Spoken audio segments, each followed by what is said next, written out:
Today, we get my broken Xterra back on the road. Maybe back on the road. I really need to get my Xterra back on the road for a lot of reasons. The biggest reason being I enjoy driving it. It's a great little 4x4. Another really important reason though is that I've got other projects that I need to rip into pieces and would like as much space in my shop as I possibly can have. So today we're going to replace the distributor. And this is actually a new distributor I'm replacing. Newish. It has probably 500 miles on it. So, kind of ironic, but new parts fail. And in this case, this new part failing made me think I had a bad fuel pump because I had no trouble codes, no check engine light. Even when I hooked up the scanner, I wasn't seeing anything because I wasn't looking for ignition problems. What I was assuming was that with 180,000 miles on the truck, I had a bad fuel pump. Plus, it was in the back of my mind to change that fuel pump out anyways because I didn't want that to leave me stranded on the side of the road, far away from home on some kind of road trip or broken down on the trail. So I was gonna put a good quality fuel pump in anyways. And on the Xterras, the fuel pump is really easy to change if you haven't, at least on the first gen Xterras. It is accessible by removing the rear passenger seat cushion. And there's a access plate right there. So you don't have to drop a tank. You don't have to put the truck on a lift. Like it's so much easier. So anyhow, that's my ramble. Right now, we're gonna go and take the distributor and change it out. So I've got the new one here on the shelf. I'm gonna get the old one out, which honestly, the old distributor's mechanical parts are probably good. So I might see if I can figure out what exactly was failing on it. It's probably the ignition module, if I had to guess. And you may be wondering how I narrowed it down to a bad distributor. Well, I put my scanner on the truck and was looking at the live data. And when there were no obvious signs for what's wrong with this thing, I really went down and just started actually trying to diagnose through process of elimination with at least what I was seeing on the scanner. And I was going down the list and my spark advance was bouncing all over with the ignition on, truck not running. So kind of weird. I was like, well, maybe the ignition module's bad or the distributor's bad or whatnot. And so I pulled the distributor cap off and I went through and I literally took this socket with extension right here and I just tapped right where I knew there were two really, really important sensors that send a lot of data back to the ECU. And put the distributor cap back on. Sure enough, it fired up. So I did that like 7 times where I would tap, put the cap on, fire the truck up, it'd run for about 30 seconds and die. And then what I would do just to make sure it wasn't fluke was I'd actually crank the truck again, no start. So I'm like 99% sure that the distributor's bad. And this was a low buck distributor that the day I replaced it, I wanted it fast, I could get it fast, and it was cheap. Yeah, that's your lesson with buying cheap parts. And I'm gonna put another part in it that hopefully is better. It's a different brand. So we'll see. Anyhow, on these Xterras, at least the first gens, you've got 2 plugs that hold this distributor or plug into the distributor for the sensors. You got this fat plug right here. That one pulls out pretty easy. One thing to note is that if you haven't replaced your distributor or taken those plugs off, they will be tough to get off the first time you try to do it on a high mileage Xterra. And this applies to, by the way, the V6 with the 3.3 liter. It's probably, I don't have a supercharged, mine's naturally aspirated, but I'm pretty sure the blocks are all the same. And the distributor's the same. I think that the supercharger would actually be over here. So you'd probably have to remove that to get access to the distributor. But anyhow, on the V6s, which is the most common engine in these Xterras, the distributor is easy to get to, but these two plugs though can give you some problems just over time, because they're old plastic parts and there's tons of heat soak to go in there. So be careful. Mine came off easy because I just replaced this not too long ago. This other little tiny plug is, I think I used a screwdriver. Yeah, I used a screwdriver last time. Just took a Phillips head and pushed it in.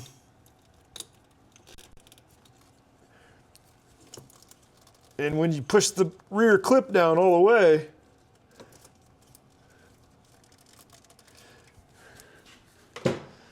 should release it.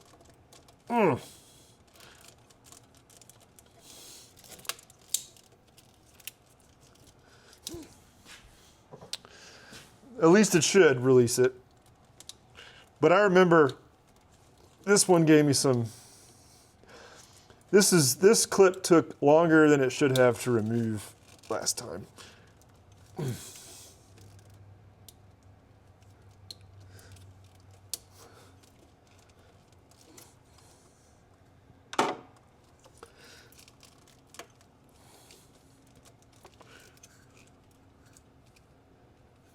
Just trying to work it out right now. I think I put dielectric grease all up in this thing last time too. I don't know if you can hear that audible pop. That is the release clip. There we go. Pushed it. There, got it. All right. Time to remove it. Before you remove the distributor, and I've already done this, last time I changed it, which is funny because when I turn the truck off, the rotor's actually pointing in the direction that it was the exact same time last time I took it. But all I do is I mark where this distributor is pointing. And I'm actually going to put a new mark on it right now. Just take some kind of dark marker, Sharpie, whatever you want, and then I'll try to go center mass. So I have some kind of indicator when I drop the distributor, the new distributor back down, that'll point the rotor at least in the cardinal direction where I mark that off. And then you can adjust the timing with the actual adjuster bolt. And in my case, I got it lined up perfect where my adjuster bolt is right in the center. So I've got freedom to retard the timing or advance it pretty well. So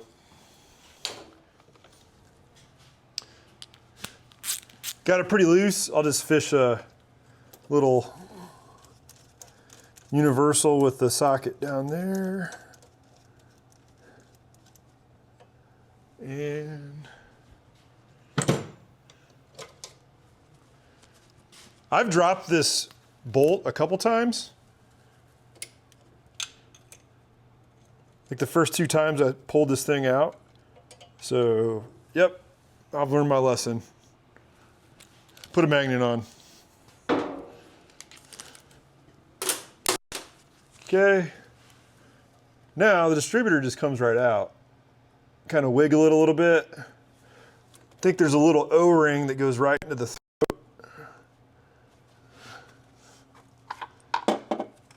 All right. Yep, the O-ring is right here. Let's get it fired up. Fingers crossed it runs because I'm ready to move this thing out of here and work on other projects, primarily the CJ.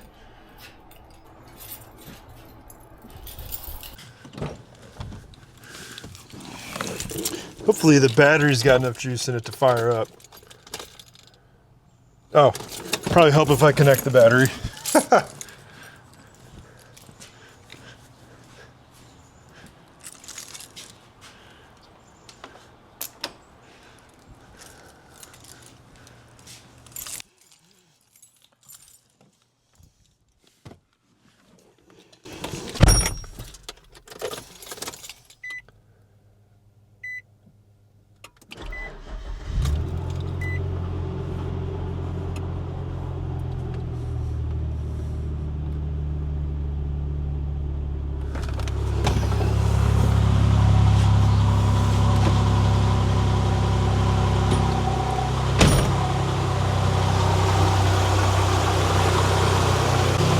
It runs.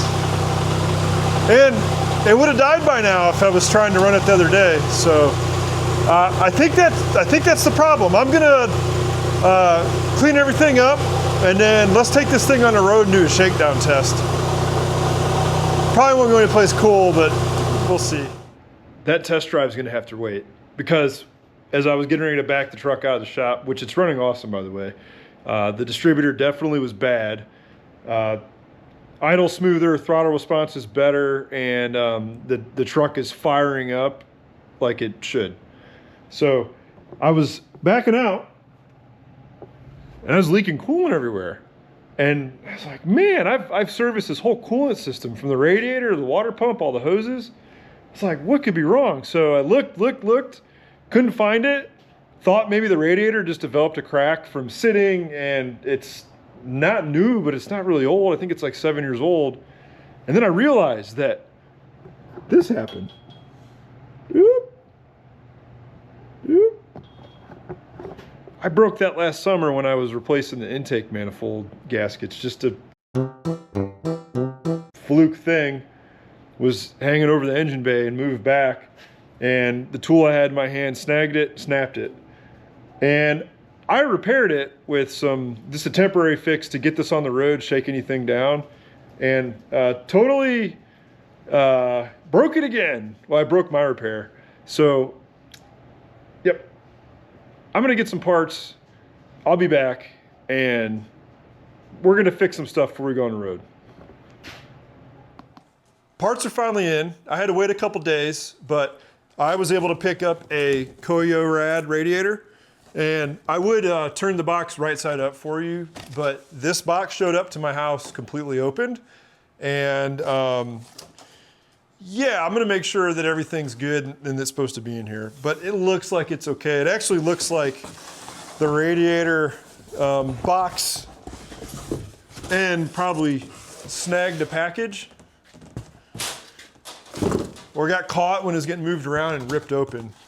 But this is nothing fancy here.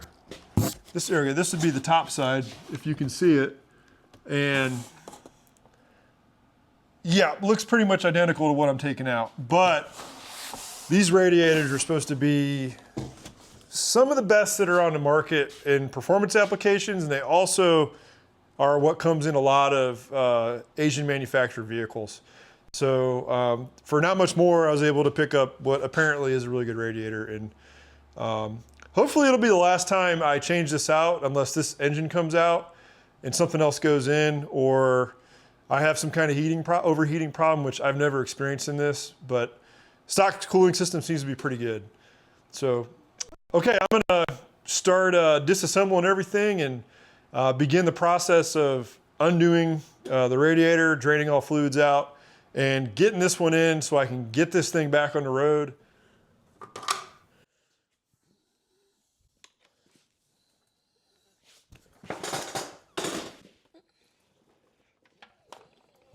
Oh.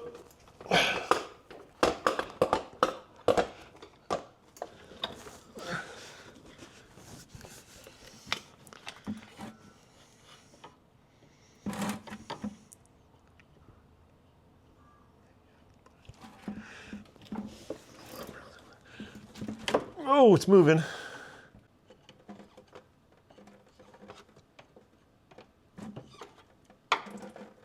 I'm sure there's a way to run a funnel up here, but I just want to get this thing on the road.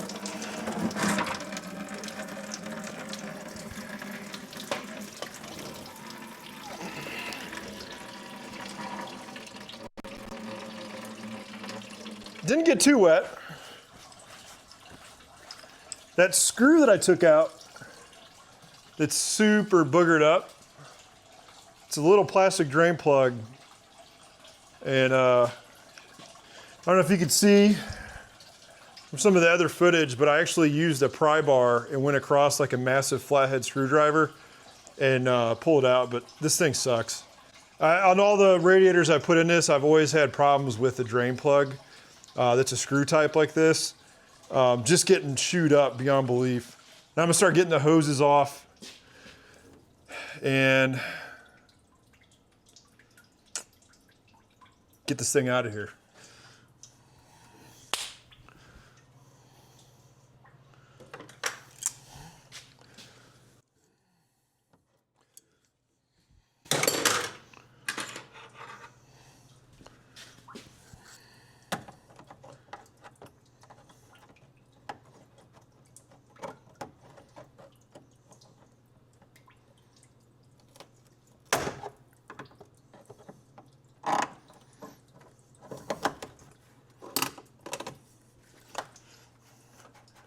Remember what I was saying about that gasket shellac in the CJ episode? Granted, these are on plastic radiator end caps, but yeah, these will come off really easy. Also should come off easy because this thing was just serviced. I mean, when I say just, it's low miles, but even though it was a couple years ago, it's probably like 10,000 miles. Because this truck just hasn't driven that much.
This truck has an automatic transmission, so it has 3 hoses connected to the lower part of the radiator. You have your larger hose, which is your lower radiator hose, followed by 2 smaller hoses for the transmission cooler lines. These hoses are pretty easy to get off, and the hardest part, honestly, is just getting a set of pliers in there to squeeze the clamps and get them free so you can take the hoses off.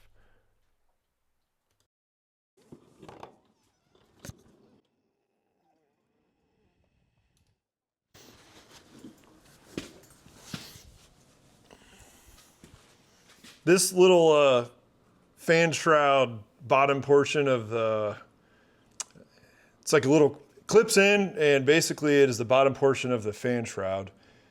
I don't know what you'd call it, but you can snap this thing out, and then when you undo the whole radiator, you can pull the factory radiator right out, and then transplant the complete fan shroud to the new radiator. You can also buy the radiators with the fan shroud pre-installed, brand new. But typically you can find a better radiator for a better price and then just reuse all this stuff. I have never had luck, though, I will say. There's these little plastic clips right here. Mine always break, and I broke one today on this one, but usually you can figure a way to fit these right in there just fine. And there's 3 mounting locations, here, here, and here. So this thing gets in there pretty snug, and so even with one clip gone, it will fit and work just fine. Yeah. Hard to get out, but once you have it out, you can usually pull the radiator right away. Now I'm going to get in and undo the transmission cooler lines and lower radiator hose, and then this thing is ready to pull out.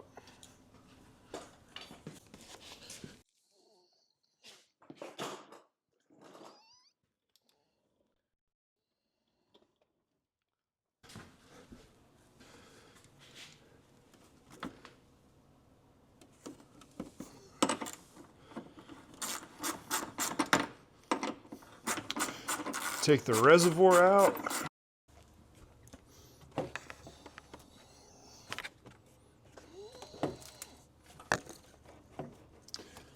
That's right, that's connected.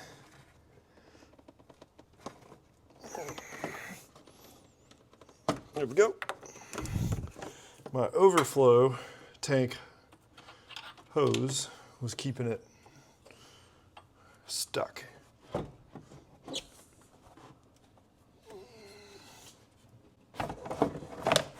Maybe.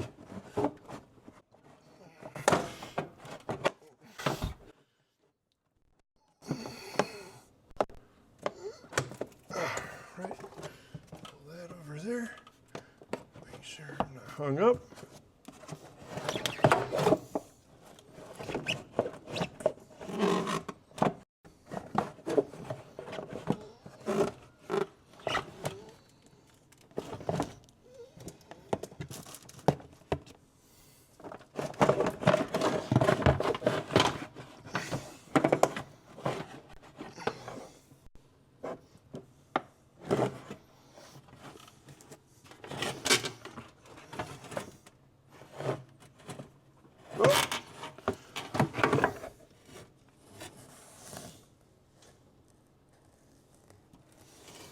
I'm hung up on something.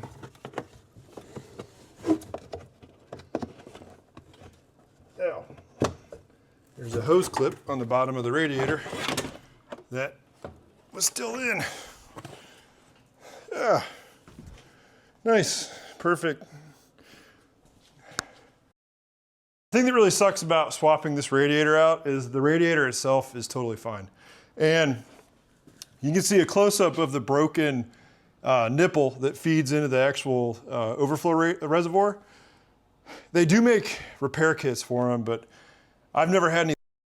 The way that this radiator sits and hangs over really close to any kind of plastic that goes around this. Because when I made my boogered up repair that was temporary, after the first time I broke it, there was really no space under there to work with to kind of fab anything or even print anything over in the fab shop and bring it over here and modify it so I could use this radiator. I mean, I think I paid like $106 for a really good radiator. And this is totally something, this little nipple that broke off, overflowing and spewing coolant out, which if you're on a long road trip, you may not notice it unless you're OCD about what's going on in your car, which I am. I probably just smelled the coolant and pulled off, but that'd be silly to overheat an engine because of some little issue like that. So I'm gonna get the new radiator in now and make this a thing of the past. Removing the fan shroud from the old radiator is really simple. Just unbolt 2 mounting bolts on the top portion of the radiator and slip the fan shroud out of 2 keyholes in the bottom part of the radiator. Here I used a pry bar and just kind of rotated it slightly to pop those 2 keys out of the keyholes. And on the new radiator, here's a close-up of the 2 top mounting bolt locations for the fan shroud, as well as those vertical keyholes at the bottom of the radiator.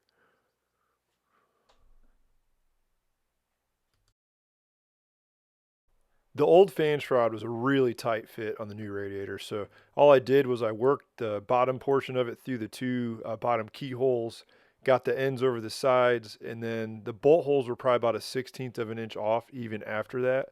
So I just used an impact gun and worked both sides on side by side and got it to fit really nice.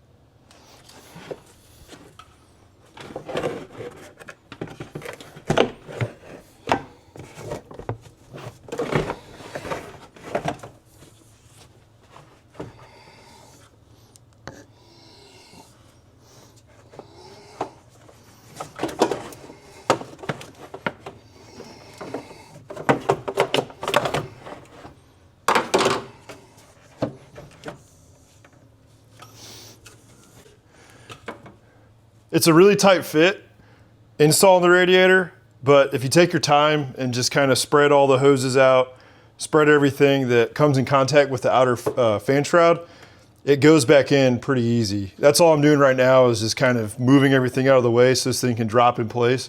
And there's posts on the bottom of the radiator that will fall into guide holes on the lower radiator crossmember.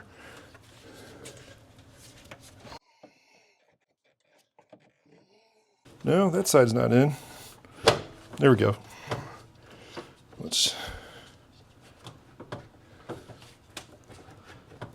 check that.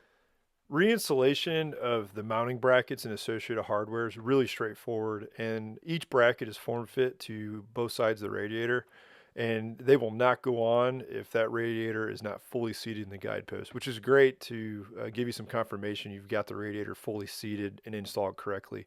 One thing to note is I removed that plastic tube in the driver's side. That's part of the air silencer box for this truck, and I have deleted that on mine. So that's probably going to be different on yours.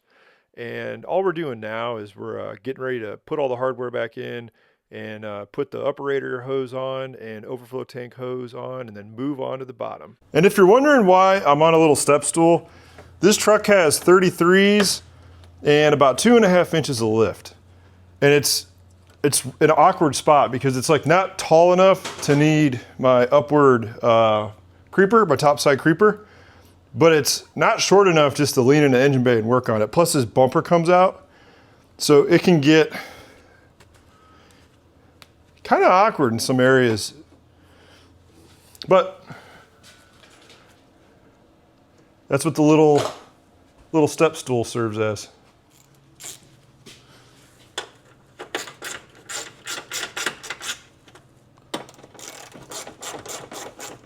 Let me get this messy stuff out of the way before I start painting the exterior and gasket shellac. There's two little grommets on top of the topside studs in the radiator that actually are what holds the radiator in place when you put these clamps on. Here, I'll show you. You've got kind of a bigger diameter hole. You've got this little grommet. This will go over the stud and it feeds right into that for like a form fit. And without that, this thing is loose. Mine was still on my old radiator, so, which looks to be in really good shape minus this thing busted off, which really sucks.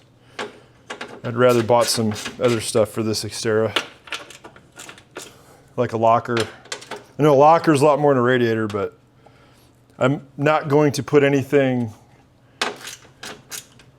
crazy modified into this until it is roadworthy, which is not far from being roadworthy. Okay, this, I'm gonna fish out my little makeshift nipple. Should just pop out, maybe.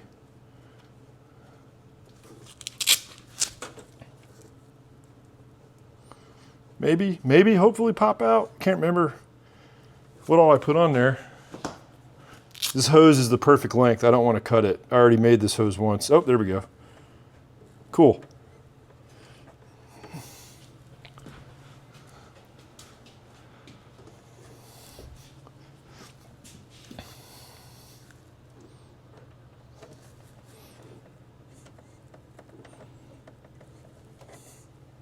There we go. And this new radiator did not come with the radiator cap, so you're going to want to reuse your old one, which this radiator cap's in good shape. So I will reuse that. And all right, let's see.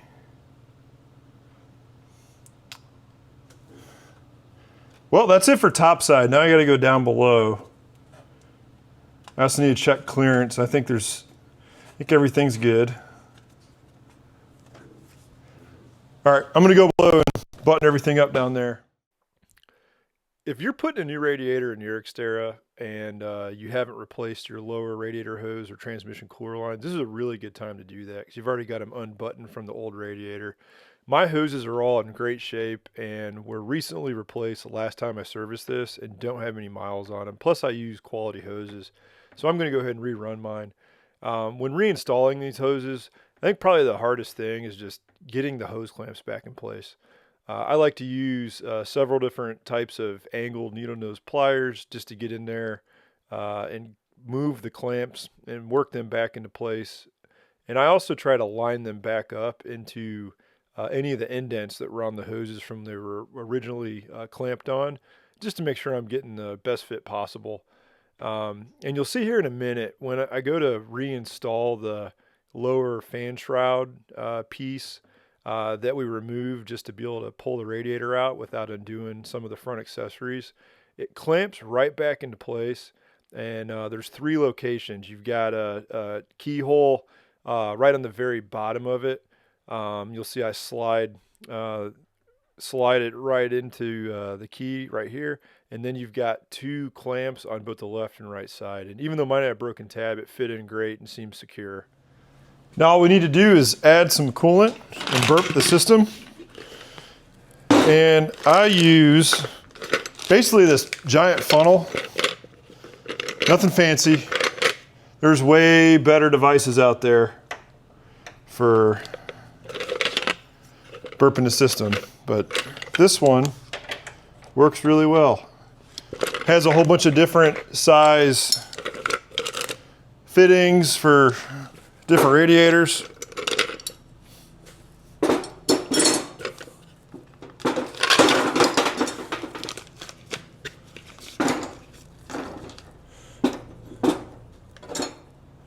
And this one is, I'm pretty sure, green.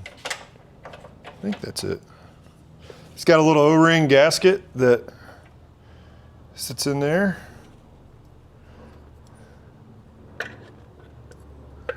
That. Yep. Cool.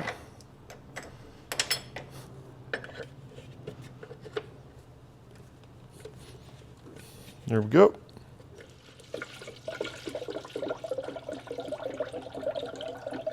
Okay, I got the radiator topped off with as much coolant as I can now without burping the system. And now I'm gonna go open the bay door, fire this thing up. Fingers crossed the battery has enough juice in it. That battery needs to get replaced bad. It's from 2018. It just doesn't have any miles on it, but it's running low on life right now. So I charged it last time I tried to take this thing out when we put the distributor in before I broke the radiator again. And should have enough juice. We'll see.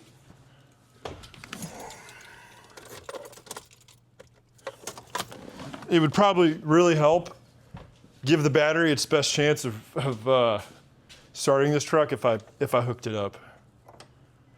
There we go. I hear it. It wants to run.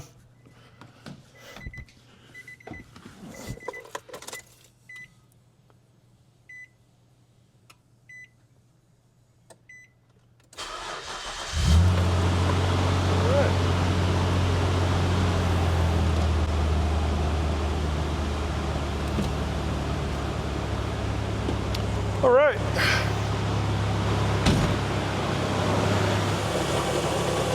I like to get this thing like halfway full, and then usually that's just about right, at least with my experience using this, especially on the Xterra.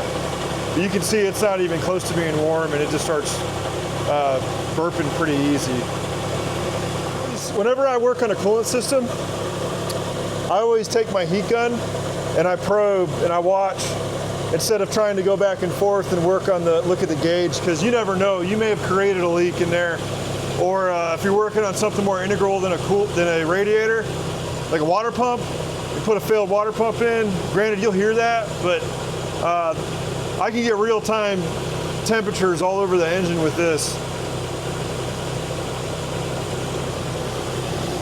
Coolant system's filled. There's no air in it. We burped all the air out.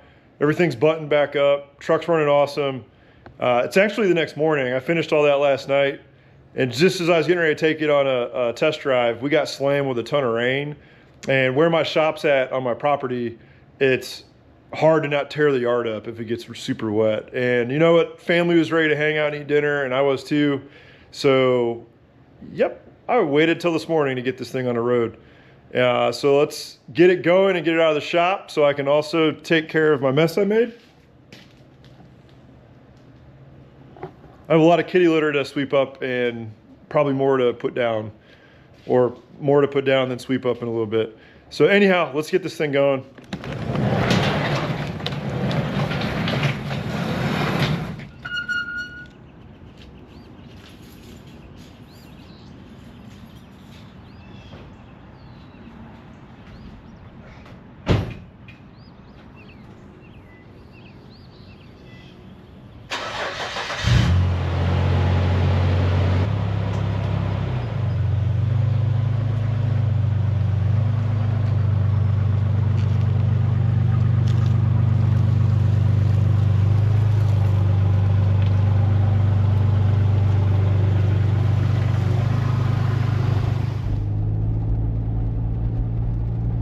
Truck's driving and running good.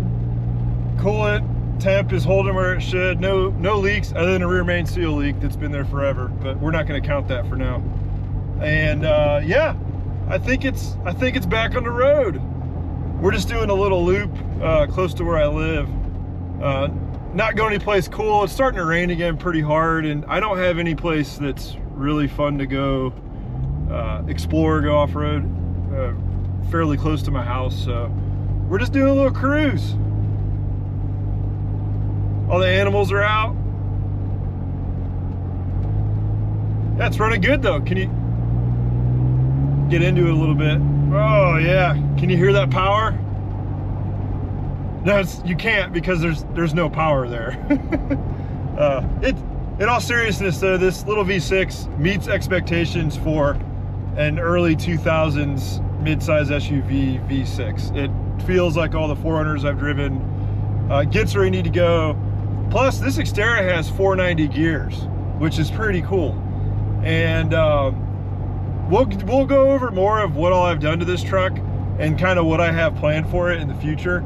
It's I kind of like the series I wanted to create for it. I kind of thought about calling it my first 4-wheel drive vehicle, or my first 4x4, because man, it reminds me of when I was younger. You know, I don't want to sink a ton of money into this because I've got other projects that are way cooler, at least in my opinion, that I want to start building, and these are reliable little trucks. So I kind of want to keep this one on the road, and the little modifications I do have to it, I want to take advantage of them and go explore some places while I'm busy working on all the other projects and getting those up and running for future events in the year and places I want to go. So this is kind of like my current adventure machine / daily driver. And I'll go over some of the stuff I've done to it next episode and do a little bit of a walk around and everything, but it's pretty nasty today, and like I don't know, I want to go someplace cool and do that. So thanks for tuning in and watching. I know this episode was kind of a basket case for me, man. Like I fixed one thing, led to another, and like they were all really easy repairs that kind of grew into other repairs. And it's kind of how it goes when you think, at least for me, when I think like, oh, I'm just gonna like fix this and get this thing out of the shop really quick, and then you're like, oh, I gotta address that issue, and they're not anything really cool. So leave a comment if you got an Xterra and you do stuff to it. Hold on a second.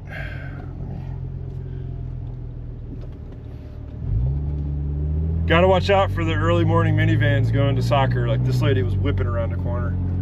And anyhow, let me know if you got an Xterra and like what you've done to it. There's a lot of cool stuff that I want to do with the front stock suspension if I can. If I can't, I'm just going to swap this thing out, or swap it out for an axle with similar track width, and I've got some ideas. Anyhow, I'm gonna stop running my mouth and get this truck back into the shop. And well, by the shop, it's not going back in because the CJ is going in this spot. Plus I got a big mess to clean up. So really appreciate all your time, and thanks for watching.